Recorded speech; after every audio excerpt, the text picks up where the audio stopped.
Good morning, everyone. Before we can celebrate our Day of Independence, the glorious day for the Bharat, why not discuss as being students of literature?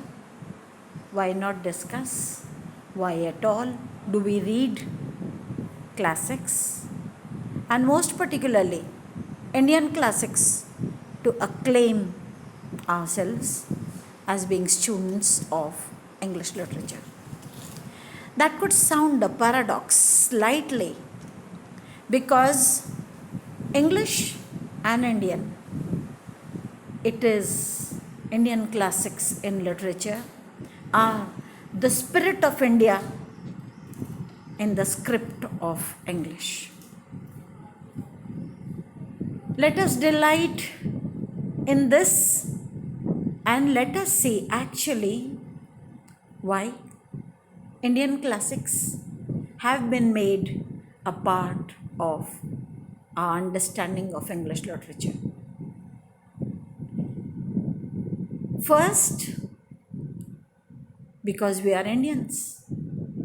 And while we read English literature, we should not forget that our country, our land, our motherland, too, has had a beautiful expression of human beings, of culture, of freedom, of spirit, of self, and of psyche, and which our great forefathers recorded down and which have passed on to us as legacies, not just of learning, but of human understanding as well.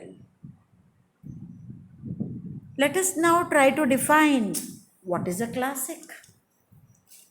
A classic is a book accepted as being exemplary or noteworthy, for example, through an imprimatur, such as being listed in a list of great books, as through a reader's personal opinion. Let us try to understand the operative words in this justification and definition of a classic. We have been using the word classic.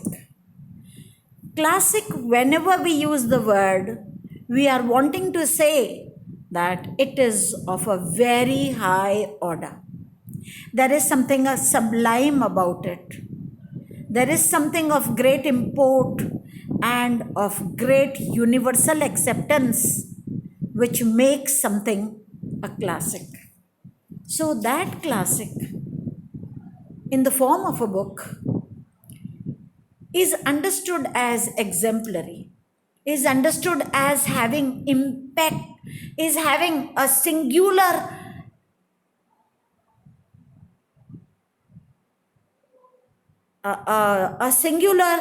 existence. It is a world of wisdom by itself. It is a world of humanity by itself. And that, therefore, it becomes noteworthy. And through an imprimatur. Imprimatur is the authority, is the license given by the stalwarts of that field. So a license is given to that book that it be listed in the list of great books. And that is done only after there has been a thronging acceptance and a very vehement praise of that text. So a classic is that book which is vehement, which has had its emotional and its intellectual appeal upon the minds of the readers. And these readers then fought for their acceptance, that praise of the book brought the laurels and got it accepted through the licensing authority to be stationed as a classic. So, in this paper, we would be reading those books that have withstood time and which have gone beyond territories and in the hearts of the people with some appeal to human sentiment and human intellect. A selection of these books is prescribed in the paper 9C that I'm talking about today. Why then classic literature? Classic literature is still relevant today because it is able to give readers certain insights by giving a glimpse into the past. So, why classic? Another meaning of classic, the, the, the proximity that this word has with something of great importance is that it is actually ancient. And despite it having been created in the ancient times, has a significant appeal to us and definitely, very definitely, to the ages that will follow us, that will succeed us. So it is giving it these books of classic literature give a glimpse into the past and share its inputs on issues that have stayed as universal and timeless as they have. So they have stayed. There is no denying the fact that they have continued to have their appeal upon the minds of the people. They are universal. They are taken as classics, not because they are Indian classics, not that they were contained only to be studied by Indian people and for Indian sentiment. No, that's not the case. They went beyond the boundaries. Whoever came to India and whoever from India went abroad carried a grain in the minimal form, and sometimes the whole personality was a reflection of this beautiful classic literature, and therefore they will remain timeless. So, when we know that Indian subcontinent was visited by people, by voyagers, by scholars, and even by people with political designs, we should feel very glad and very elated to believe that what was Indian is now a world status, is now for the world and of the world as well. As in the American literature, you should be reading Emerson, whose many writings are inspired by Indian classics. Same is the case with the Australian writers, particularly Les Murray, who writes about the Indian cow, who writes about the Commonwealth of Manu, and who also writes about the Sanskrit. So, this classic literature from India has not stayed contained. It has overflowed. It has not just spilled over the hearts, it has overflowed and has affected writings of the world. Now, why are we reading it after all? It could have had its bearing from the past. But then, why do we read it? It could have reached the world, but why do we read it? Let's see. Reading literature enables us to see the world through the eyes of the others. So, I would like to give an example. If I ask you to look at this board which is behind me, you might see the rectangular structure standing behind me. You could see the outline. Also, you could see that it is black or green. But if we ask someone else passing by in the corridor and ask him to make a comment upon the blackboard that stands behind me, maybe he comes and says that it is slightly distorted. It is not as smooth as it ought to have been, and that some part of the paint behind it has got grazed off. Despite all this, it holds the wisdom that the previous teacher has left as her trace on the blackboard. So, a literature is a growth upon a structure.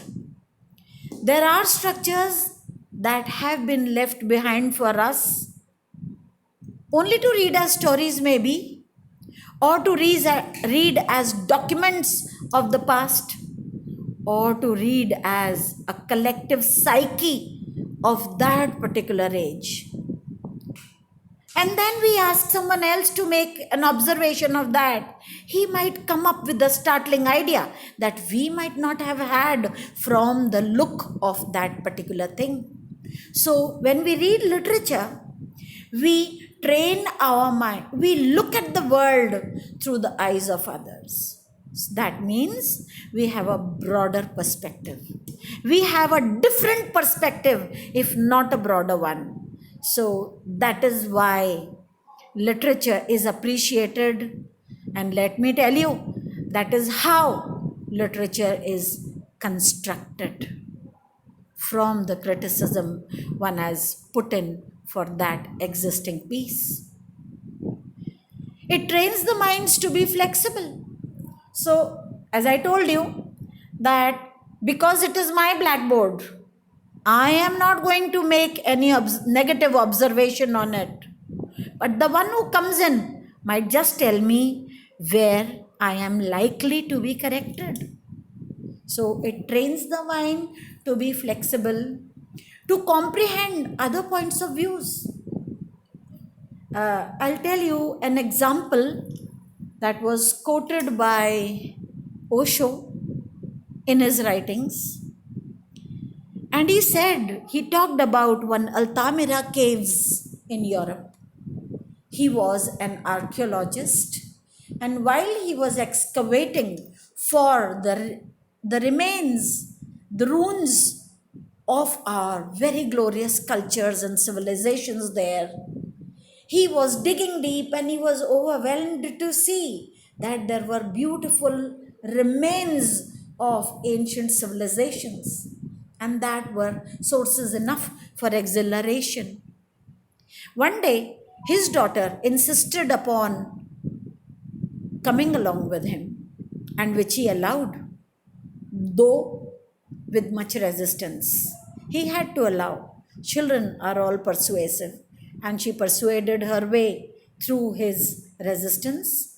And when she came there and she saw her father busy, she just happened to look up, and which actually is the habit of all children. They always look around. They don't have a narrow vision. You may hide things, but they will find them out. So students of literature are like these small children who always give an input to the teacher because she might have prepared her lecture thus. But then when they ask a question, force her to think. So literature is like this. And the girl, she just cast a look up, and there hung most beautiful and most enchanting, and something that would stand forever as a legacy, which not the excavator but the child had. found. And it is for this that we read literatures, that we read the comments made on literature, and thereby we are prompted more to give our comments which could be compiled by others if they are broad minded and ready to take your wisdom also as inclusive to theirs. But then these should stay in our heart, that really make you what Emerson said, that a scholar is not a parrot of someone else's learning. A scholar is a man thinking. Essentially contain in yourself that human attitude. Essentially contain into yourself the faculty to think for yourself.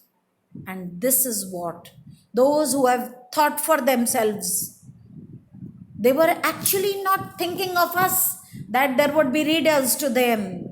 They only thought for themselves, and what they thought, they scribbled. There are times when they were not written down by the authors.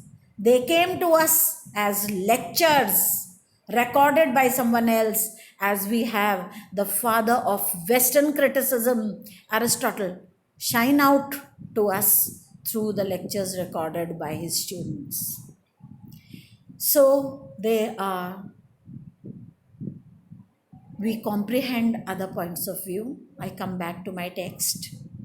And to set aside one's perspectives, one's personal perspectives, to see life through the eyes of someone who is of another age. Now, why do we read classics? We read them because now we are looking into the world of those centuries, of those ages in which religion was foremost and God was omnipotent.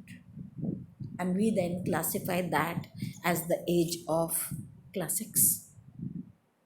Then came the kings, and we name them as Elizabethan, Augustine, and so forth.